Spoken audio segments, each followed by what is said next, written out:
Así se construyó el objeto más reverenciado y temido de Israel, una caja de madera de acacia revestida de oro, de medidas precisas y ornamentos que hablaban de un orden celestial.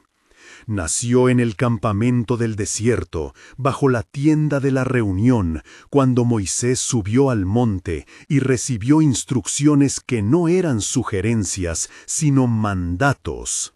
Lo que debía ser hecho tenía nombre, forma y reglas, porque en aquel objeto se alojaría la presencia de Yahvé, y con ella venía un peso que no era solo físico. Si desea quedarse hasta el final, suscríbase al canal y active las notificaciones para no perderse los próximos análisis. Deje también su like y comparta su hipótesis favorita en los comentarios. Su participación impulsa la investigación. Y aconteció que el encargo fue claro. Dios habló a Moisés y ordenó las dimensiones, los materiales y la ornamentación. Pidió madera de acacia y oro puro por dentro y por fuera, unas anillas en los costados para introducir varas, un propiciatorio o asiento de la misericordia sobre el que se posarían dos querubines enfrentados. Las medidas que fijó la tradición, poco más de 1,5 codos de largo por 1,5 codos de ancho y alto en la concepción antigua, que hoy se aproxima a 115 centímetros por 70 y tantos, no eran casuales. Cada cifra buscaba contener una presencia y marcar un ámbito sagrado. El arca no era cofre para objetos nobles, era el trono móvil de la alabanza y el juicio, sellado por normas que exigían reverencia y distancia. Bezalel fue llamado a la obra. Hijo de Uri, de la tribu de Judá, fue llenado del espíritu de sabiduría y habilidad. Aholiab, de la tribu de Dan, compartió el taller con él. No fue una empresa individual, fue la asamblea la que ofreció oro, piedras preciosas, telas teñidas de púrpura y carmesí. Hombres y mujeres trajeron lo que podían, y los artesanos tomaron esa ofrenda y la volvieron forma. En la sombra de la tienda, junto a los telares, se reunieron carpinteros, orfebres y bordadores. Los sonidos del martillo sobre la lámina de oro se mezclaban con el olor de la resina y la madera, con la arena que el viento traía y volvía a llevar. Bezalel observaba las tablas de acacia con los dedos curtidos y hablaba en voz baja con Aholiab.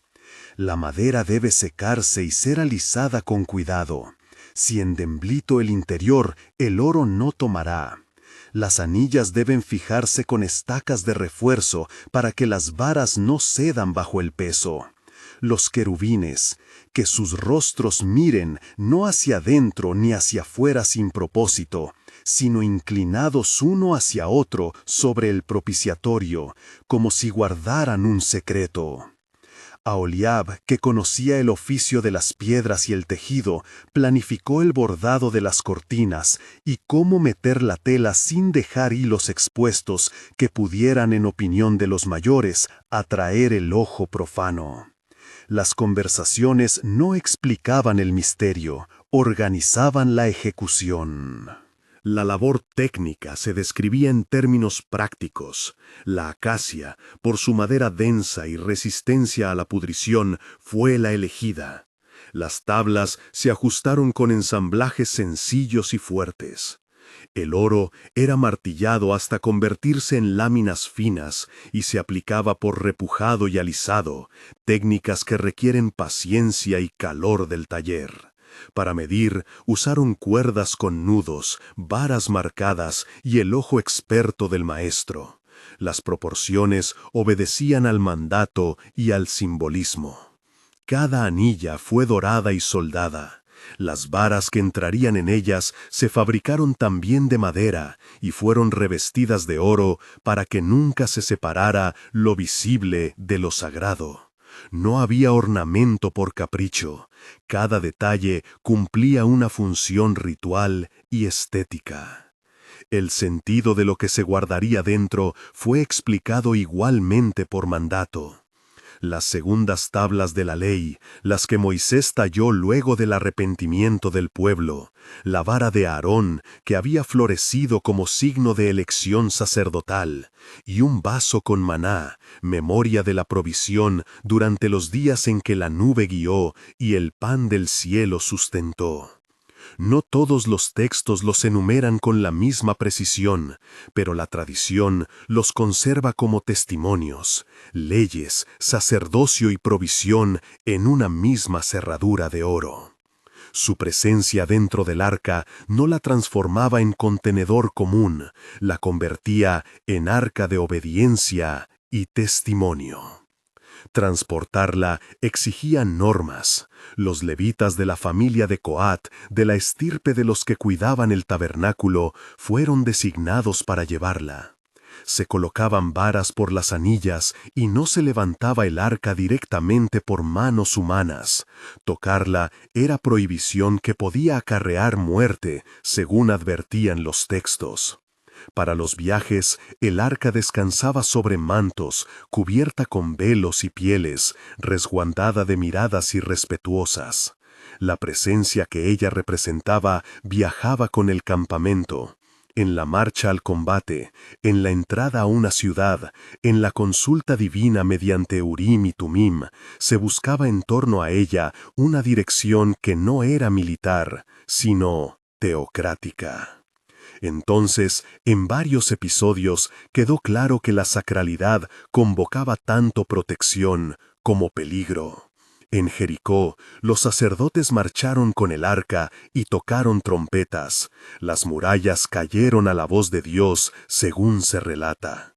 En otras ocasiones, el uso del arca en la guerra se volvió objeto de debate. ¿Era instrumento mágico o signo de la presencia? La respuesta bíblica insiste en que la victoria dependía de Dios y no del objeto en sí, mas la política y la religión a menudo se entrecruzaron.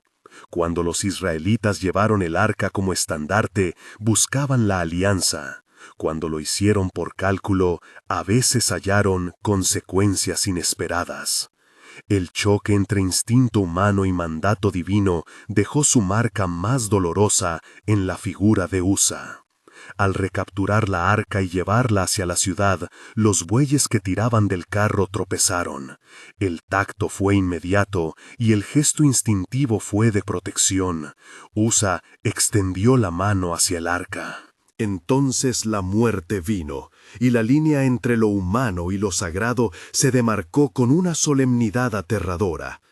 La reacción de David fue de temor y recogimiento. Respetó el mandato, dejó el arca en casa de Obed-edom por un tiempo, hasta que la disposición del pueblo, la ley y la reverencia volvieron a encontrar equilibrio. Este acontecimiento no se cuenta con detalle sensacionalista en las Escrituras, se relata como advertencia y como muestra de que la presencia de Dios no debía tratarse con familiaridad. El arca también sufrió la humillación cuando cayó en manos extranjeras. En tiempos de Samuel, la batalla con los filisteos terminó con la captura del arca. La narrativa filistea que proviene de la tradición relata consecuencias inquietantes, plagas, la caída de la estatua del dios Dagón ante el arca y la incapacidad de los príncipes filisteos para mantenerla sin que su tierra sufriera maldiciones. Allí, en ciudades como Asdod, se dicen prodigios y calamidades que obligaron a los filisteos a devolver el arca con ofrendas y cojos y ratas simbólicas, signos que la tradición interpreta como retribución y purificación.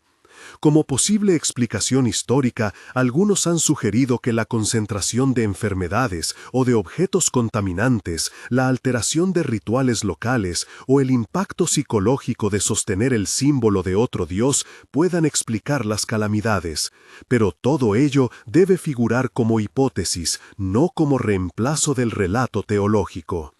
Con el tiempo, el arca encontró reposo en Jerusalén.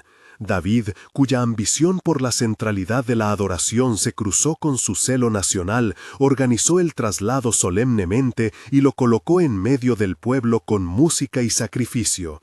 Salomón lo instaló en el lugar santísimo del templo que edificó, bajo los querubines que se inclinaban, y así la casa de piedra se entendió como una morada definitiva para el objeto que hasta entonces había sido móvil. El diseño del templo, la cámara interior, las medidas y los materiales, todo parecía responder a la necesidad de ofrecer un recinto digno a lo que representaba la arca. Allí, el silencio del lugar santísimo hablaba de misterio. El sumo sacerdote, una vez al año en el día de la expiación, se acercaba con temor y ritualidad, porque sobre ese propiciatorio se balanceaba la posibilidad de perdón o de justicia. Pero la historia traza después una línea de sombra. En el saqueo de 586 a.C., cuando Nabucodonosor asedió y arrasó Jerusalén, en las noticias que conocemos del rescate y del botín faltan referencias claras al arca. Los textos oficiales babilónicos no registran un botín donde figure el arca, y en las crónicas que siguen la destrucción del templo, su ausencia en el inventario es un enigma que ha avivado la imaginación y la investigación. Es aquí donde la tensión narrativa alcanza su clímax. El objeto que había sido centro de la nación no aparece en el relato de la caída. ¿Había sido ocultado? ¿Había sido destruido? ¿Había partido hacia otro destino? La Biblia no da una respuesta definitiva. Deja huecos que las tradiciones, los cronistas y los arqueólogos intentan llenar. Diversas teorías han surgido para explicar su desaparición, todas ellas marcadas como conjeturas. Una hipótesis propone que los sacerdotes, antes de la llegada de las fuerzas enemigas, ocultaron el arca en una cavidad bajo el monte del templo o en túneles secretos que comunicaban con la ciudad. Otra sugiere que Jeremías, advertido del inminente castigo, llevó el arca fuera de Jerusalén para preservarla, quizá hacia el este, hacia montes menos accesibles. Hay tradiciones que la sitúan en lugares distantes. Existe una línea de relatos que la vincula a Etiopía, donde textos y custodios afirman que una arca, venerada en Axum, es la misma. Estos testimonios son valiosos como tradición piadosa, pero su verificación científica es limitada, y su acceso, en muchos casos, está restringido por consideraciones religiosas. También se ha planteado que el arca pudo haber sido destruida en el asalto o perdida entre los bienes saqueados. La ausencia de mención en fuentes babilónicas no prueba su desaparición forzosamente, pero sí añade misterio. Las hipótesis arqueológicas modernas han intentado explorar estos escenarios con prudencia. Excavaciones en Shilo, en la colina de la ciudad de David, y sondeos en los alrededores del monte del templo han señalado capas de destrucción, niveles de saqueo y cultos dislocados, pero ninguna evidencia material concluyente que permita afirmar la localización del arca. Hay reconstrucciones de cámaras subterráneas y hallazgos de objetos votivos que hablan del culto, pero el objeto central no ha reaparecido. Algunas teorías menos convencionales, presentadas como analogías científicas, intentan explicar ciertos episodios de la presencia como manifestaciones de fenómenos eléctricos o de índole natural. Por ejemplo, se ha sugerido como hipótesis moderna que la descripción de manifestaciones de la gloria pudo guardar relación con efectos luminosos en ambientes cargados eléctricamente. Otra analogía, citada por algunos investigadores, compara la disposición metal-madera-metal del arca con la estructura de un condensador primitivo. Tales analogías pueden servir para imaginar posibilidades y generar preguntas técnicas, pero deben marcarse con claridad como conjeturas, que no reemplazan la interpretación teológica ni constituyen prueba arqueológica.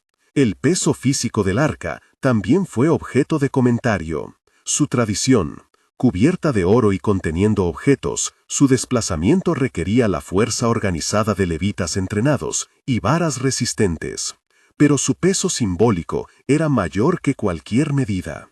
El valor de las telas, del púrpura de Tiro y del oro, contribuía a su brillo, y al atardecer, Cuando las antorchas del campamento se reflejaban en las láminas doradas, la escena debía dominar los sentidos. Luz que deviene presencia, sonido de rodar en los carros, aroma de aceite y humo de sacrificio. Todo ello no explicaba el misterio final, pero lo subrayaba. El arca convocaba lo visible y lo invisible. Entre las tradiciones que reclaman custodio sobre el secreto final, destaca la etíope, que dice conservar una arca en la iglesia de Santa María de Sión en Aksum, custodiada por un sacerdote designado desde la infancia y sin acceso público. El Kebra Nagast, texto que celebra la relación entre la reina de Saba y Salomón, introduce la figura de Menelik y la hipótesis de que el arca habría sido trasladada a Oriente por intermediación regia. Este relato, intenso y cargado de piedad, ofrece una narrativa alternativa que merece respeto por su arraigo cultural, aunque la comunidad académica no lo acepte como prueba concluyente sin evidencias complementarias. Otras propuestas menos ceremoniosas miran al interior de la propia Jerusalén. En la base del monte se han hallado cámaras y cisternas que alimentan la imaginación sobre escondites posibles. Asimismo, algunos señalan que los sacerdotes, conocedores de pasajes y refugios secretos, pudieron realizar un ritual de ocultamiento que combinara lo práctico y lo sagrado, dejando señales que solo los iniciados podrían interpretar. No existe, sin embargo, un mapa fiable que conduzca al arca. Las huellas son fragmentarias y los documentos históricos no arrojan una pista definitiva. Mientras tanto, el legado del arca ha sido múltiple: instrumento de culto, símbolo político, centro de rituales y objeto de leyenda. Su historia recuerda que los objetos sagrados no son meras piezas antiguas, son nodos de memoria que marcan la identidad de un pueblo y que obligan a quienes los tratan a medir su gesto con leyes. La tensión entre el anhelo humano de poseer y la exigencia divina de respetar distancia atraviesa toda su trayectoria. En el templo, la disposición de los querubines sobre el propiciatorio cerraba una economía simbólica. Allí donde la mirada humana no penetraba, la presencia se hacía presente en silencio. Fuera del templo, la presencia que acompañaba al arca se expresó en señales que la comunidad entendía como aprobación o juicio. Cuando la política demandó su uso, el resultado fue a menudo ambivalente, a veces bendición, otras desastre. Y en el final de la historia visible, el saqueo, la destrucción, la ausencia del arca abre un vacío que ni la arqueología ni la tradición han llenado por completo. Queda, pues, una pregunta que atraviesa el relato. El templo fue edificado como casa para el arca, sin embargo, ¿quién habitaba en realidad aquella casa? La paradoja es antigua. Se edificó un edificio cuya íntima razón de ser era servir de contenedor y no al contrario. Fue la presencia la que dio sentido arquitectónico al templo, no la estructura la que produjo aquella presencia. Cuando la presencia se retiró o cuando el arca dejó de estar visible, el templo siguió siendo templo por la memoria y por el rito. Pero la relación entre lo visible y lo invisible quedó para siempre reconfigurada. Esa reconfiguración es clave para entender la historia posterior. En la tradición judía, la pérdida física del arca no significó la anulación de la alianza. Antes bien, desplazó el centro simbólico. La Torá, los nombres sagrados y la liturgia ocuparon los lugares que el arca había puesto en escena. En los espacios comunitarios, el arcón que guarda los rollos de la Torá, el Aarón HaKodesh, reproduce el gesto arquitectónico de proteger lo que revela la voluntad divina. Así, el lugar de Dios se hizo también palabra escrita, lectura pública y memoria compartida. Desde la perspectiva cristiana, algunos textos interpretaron la ausencia como preludio a una nueva manera de presencia, encarnada y celebrada en la Eucaristía. En otras religiones y culturas, la noción de objeto que vehicula lo sagrado tuvo otros desarrollos, pero el fenómeno central es parecido. La ausencia física del objeto sagrado obligó a pensar nuevas mediaciones. En términos políticos, la historia del arca enseñó lecciones peligrosas y otras renovadoras. Cuando los poderes la usaron como estandarte de victoria, mostraron la tentación de transformar el signo en instrumento de dominación.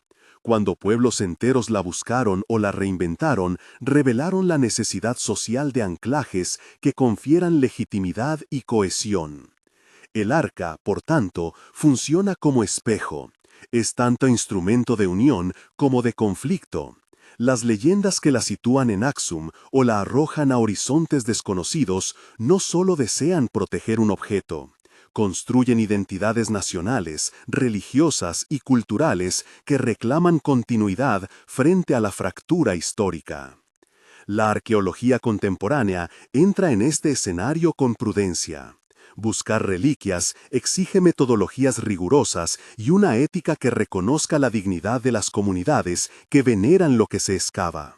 El saqueo y el comercio de antigüedades mostraron, en siglos recientes, los riesgos de convertir lo sagrado en mercancía. A la vez, los hallazgos científicos, sellos, ostracas, estructuras arquitectónicas han permitido comprender mejor el contexto ritual del antiguo Israel y de las potencias vecinas. Ningún descubrimiento hasta ahora ha probado la ubicación del arca.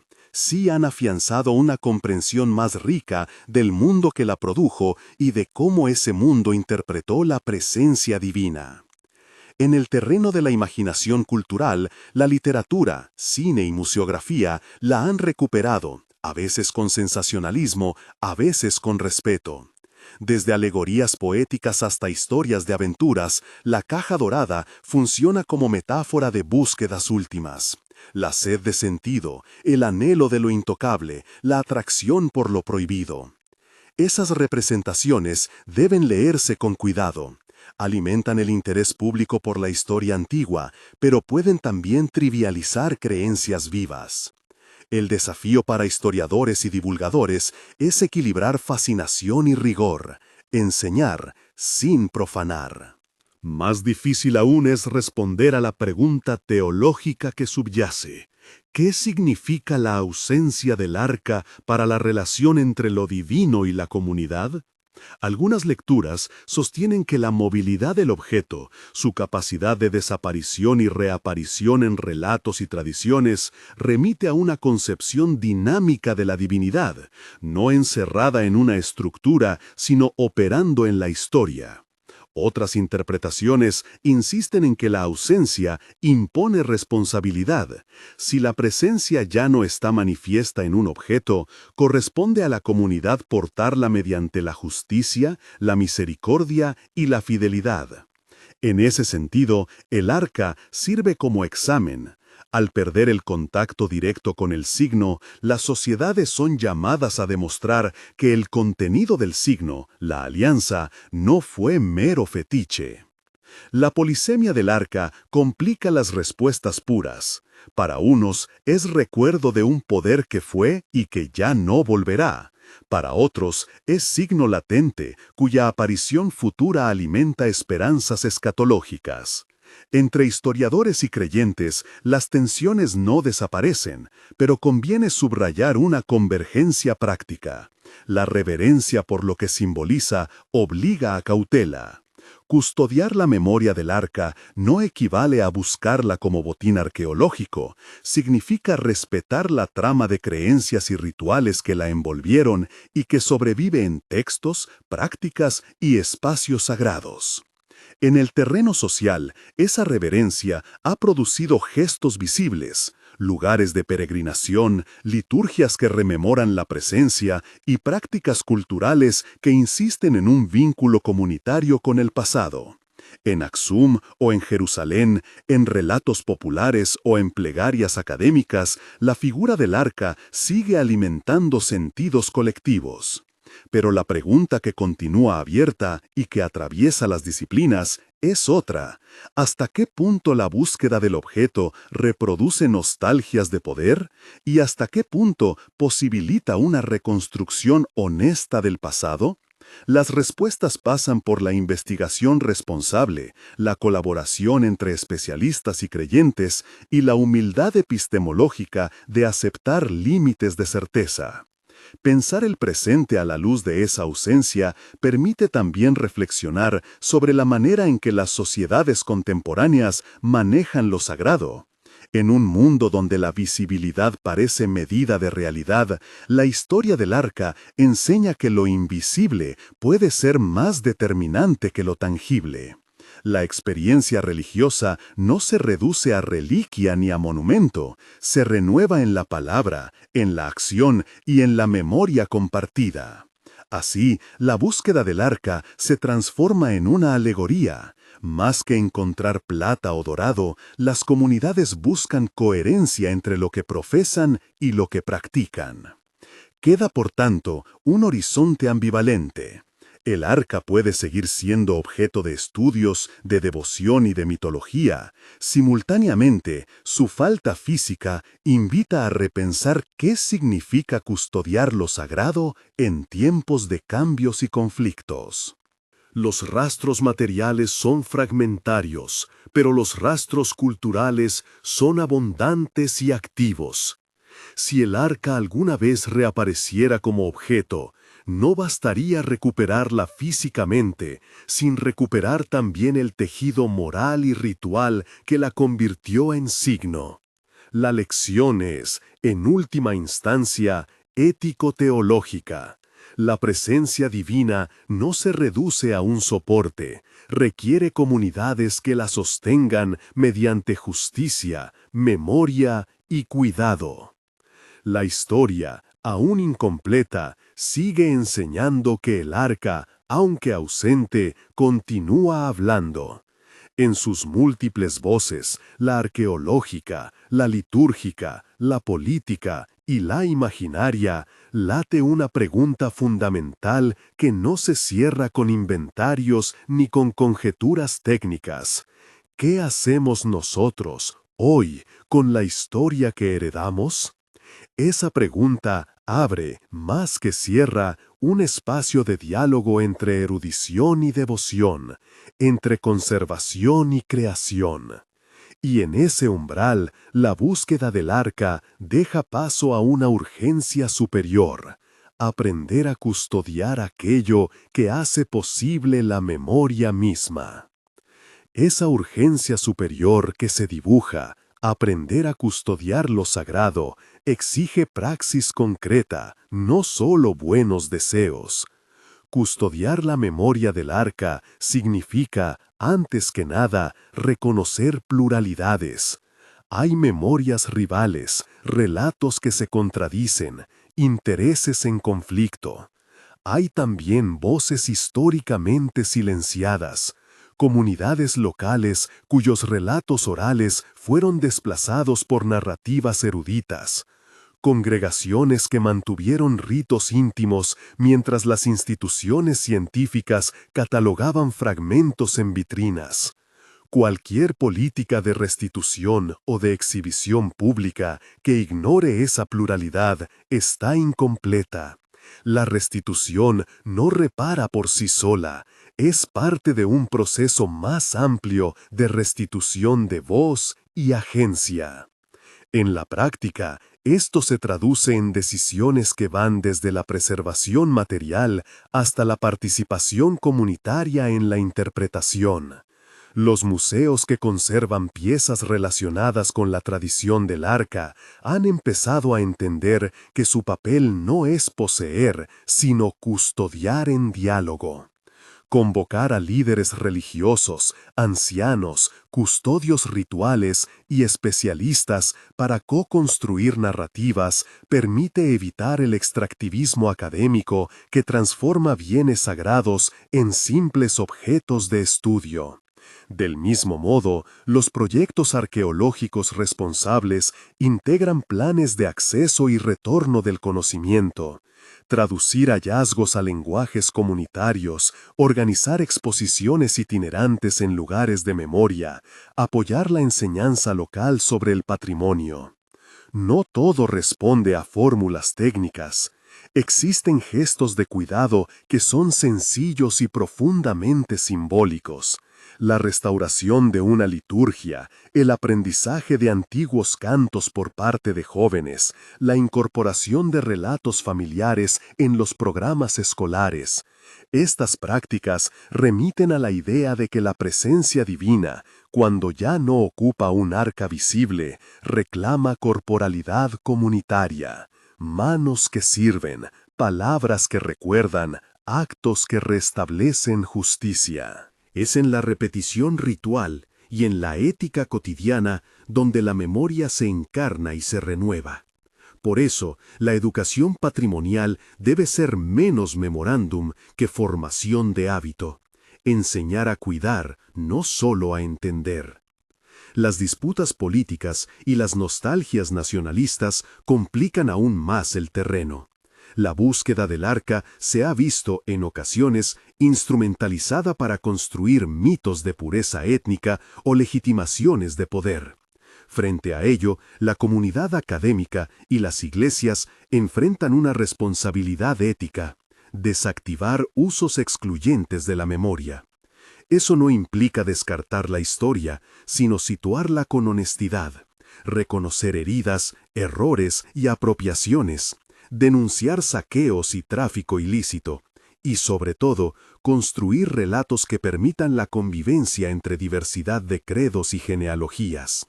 La memoria, si es usada para cerrar puertas, deja de ser memoria viva. La imaginación también tiene su papel.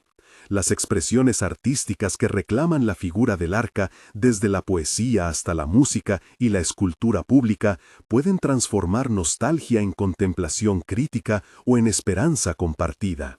Obras que refractan la figura del arca hacia temas contemporáneos, exilio, refugio, pacto social, ayudan a que ese símbolo no quede congelado en un pasado inalcanzable. La creación cultural, trabajada con respeto, abre caminos de reconciliación entre erudición y devoción. Arte que no devora el misterio, sino que lo vuelve accesible sin trivializarlo. En clave teológica, la ausencia del arca recuerda una lección persistente. Dios no está reducido a objetos ni a instituciones. Las tradiciones que conservaron ese saber supieron decirlo de manera diversa, a veces mediante silogismos formales, otras por medio de parábolas y prácticas. La ausencia obliga a las comunidades religiosas a preguntarse por la fidelidad al pacto. ¿Qué significa ser pueblo del pacto cuando la centralidad material que lo simbolizaba ha desaparecido? Las respuestas suelen converger en tres ejes: compasión hacia el vulnerable, fidelidad en la memoria y justicia en las relaciones. Esos ejes no son ornamentales, son las medidas con las que se verifica si la comunidad sigue sosteniendo la presencia que el arca evocaba. Hay asimismo un ámbito personal que rara vez figura en las discusiones técnicas: el modo en que individuos comunes experimentan la sagrada ausencia. Una mujer que canta a la medianoche la letanía que su abuela le enseñó, un maestro que interrumpe su clase para leer un pasaje y recordar a los alumnos su deber con el otro, un anciano que al contar la historia del arca a su nieto descubre en la voz infantil una nueva interpretación. Estos gestos cotidianos sostienen la trama que las grandes instituciones intentan preservar. La memoria colectiva se compone, al fin, de retazos personales que, unidos, forman un tejido resistente. Y sin embargo, la tensión persiste. La arqueología promete certezas materiales. La devoción insiste en sentidos que no pueden reducirse a dataciones y pruebas. ¿Cómo dialogar entre estas demandas?